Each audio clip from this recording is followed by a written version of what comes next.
Hello everyone, তোমরা কেমন আছো? আশা করি ভালোই আছো। তো আজকে আমি চলে গিয়েছিলাম মাঠে, যেহেতু 2 বছর চাষ করা হয়নি, ফের আবারও চলে এসেছি মাঠে। আর এইদিকে দেখতে পাচ্ছ জল হয়ে রয়েছে। আর আমি এসেছিলাম ভোর 5টার সময়, আর এখন 7টার মতন বাজে। তো আবহাওয়াটা এত সুন্দর লাগছে, তো কি বলবো, অনেক দিন বাদ এরকম সকালে উঠে কাজ করতে এসেছি। আর যেহেতু মাঠের হাওয়া, ঠান্ডা ওয়েদার একদম সেই লেভেলের লাগছিল।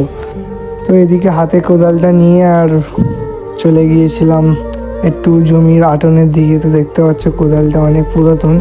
তো এইদিকে দেখতে পাচ্ছ ট্র্যাক্টর শুরু হয়ে গিয়েছে, প্রায় 8টার মতন বাজে। আর এইদিকে 1 রাউন্ড ঘোরানো হয়ে গেছে অলরেডি।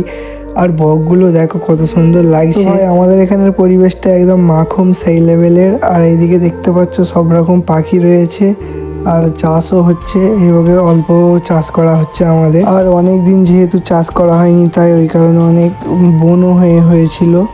আর দেখতে পাচ্ছ ওই সাইডে, এই সাইডে আমার পাগুলোর অবস্থা দেখেছো একদম, কি বলবো গাইস। আর এদিকে দেখো একটু আটন ছেঁটে দিতে হচ্ছিল, আমরা দুজনে মিলে গিয়েছিলাম। তো দেখো আমি এবার কোদালটা হাতে নিচ্ছি। তো ভাই কি বলবো, অনেক দিন পর কোদাল হাতে নিয়েছি আর মাঠেও গিয়েছি। তো দেখো সেই লেভেলের ফিল লাগছে, কি বলবো তোমাদের। তোমরাও অনেকে হয়তো আমার মতন চাষ করো, আর যারা যারা করোনি কমেন্টে জানিয়ে দেবে প্লিজ।